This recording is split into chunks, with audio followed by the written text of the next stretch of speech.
Are you interested in the concept of dwelling on Mars theoretically? The idea is intriguing. A futuristic, expansive city equipped with advanced technology, thriving beneath protective, leaning glass domes. Luxurious life awaits on the interplanetary frontier. However, the reality of life on Mars remains harsh for an extended period. While the notion of metal structures and glass domes is appealing in science fiction, they won't materialize on Mars within this century. If genuine about colonizing the red planet, the most plausible options include subterranean living, creating rock-based structures through 3D printing, or residing in inflatable habitats. Today, we advocate for the balloon as the ideal Martian abode. To be precise, a meticulously engineered, self-sustaining inflatable habitat emerges as a technology under development for roughly 3 decades. It's on the verge of becoming a significant component in the future of human space exploration. Inflatable habitats tackle several challenges associated with sustaining life beyond Earth's atmosphere. They provide a promising solution for forthcoming orbiting space stations and might even hold the key to colonizing Mars. Although 3D printing on Mars has been a leading contender for practical Martian colonies, examining inflatable habitats uncovers certain inherent shortcomings. The fundamental idea behind space 3D printing involves deploying autonomous robots to collect regolith, the loose surface dust and rock, from an alien planet. This regolith gets mixed with a polymer substance in a high-temperature oven, transforming it into a printable concrete-like material. A 3D printer then constructs the structure layer by layer. This process, while fascinating, demands the landing of numerous robots on Mars and substantial electricity for the collection, melting, and printing phases. The outcome is a cave-like structure made from Martian rock, which could potentially pose physical risks to humans due to toxicity. Furthermore, we lack a sample of Martian regolith, making it an educated guess to assume that it can be transformed into usable material. In contrast, the inflatable approach involves prefabricating the entire habitat on Earth, launching it aboard a rocket, and inflating it upon arrival on Mars. Equipped with solar panels, the habitat powers up, awaiting a human crew. Considering the challenge of establishing the first human settlement 291 million kilometers away, simplicity often becomes the best approach. The inflatable concept offers the least complex solution. Enter Bigelow Aerospace, the original player in inflatable space habitats.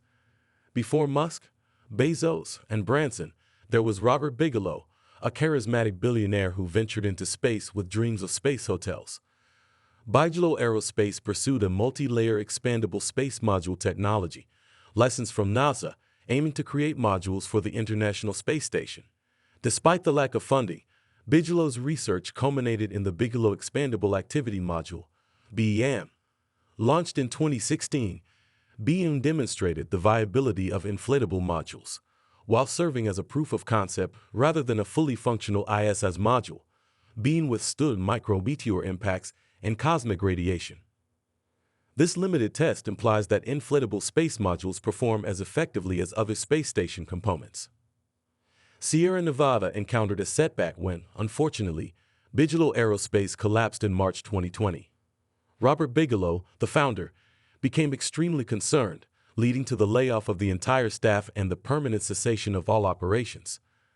Later that year, he embarked on a new venture by establishing an institute dedicated to studying life after death. As mentioned earlier, he's truly an intriguing individual. If you're interested, leave a comment indicating your willingness to watch a video featuring Robert Bigelow. Fortunately, a new development emerged for the future of inflatable space habitats. Sierra Nevada Corporation stepped in with their newly formed subsidiary Sierra Space. This company is responsible for creating the Dream Chaser spaceplane and has teamed up with Blue Origin to construct the upcoming Orbital Reef space station. This endeavor is in line with the earlier concepts of Tranship and Beam. The central idea is to have a fully inflated life habitat, measuring 3 stories tall and 27 feet in diameter. This structure offers approximately 1/3 of the internal volume of the entire International Space Station, ISS, within a single module. When compacted, the life habitat can fit into a standard 5-meter rocket fairing, much like the one atop a Falcon 9. Upon reaching orbit, the life habitat self-inflates and employs its thruster system to maneuver to its final orbital location. Sierra plans to integrate these life modules into the forthcoming orbital reef station. Safety is a paramount concern. You might be wondering about the safety of residing within a space balloon. While outer space and extraterrestrial visits are inherently perilous, these inflatable habitats offer a remarkable degree of safety. Despite their soft external appearance, the outer shell consists of multiple layers of an incredibly resilient material known as vectrin.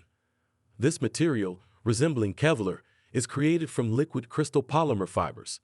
However, for the sake of thoroughness, let's consider the worst-case scenario. What if the shell is punctured? Will it burst like a balloon, leading to an instantaneous expulsion into outer space? The answer is a resounding no. We need to dissociate from sci-fi stereotypes. Outer space is indeed a low-pressure environment, but it's not an all-consuming vacuum. The atmospheric pressure in outer space is roughly -14 psi, while Earth's sea-level air pressure hovers around +14 psi. This pressure differential amounts to about 30 pounds per square inch. Although not insignificant, this difference doesn't trigger explosive decompression or an instant vacuum. If a micrometeorite were to puncture the inflatable habitat, it wouldn't result in a rapid burst. Rather, air would leak out gradually, similar to a pinhole in a bicycle tire.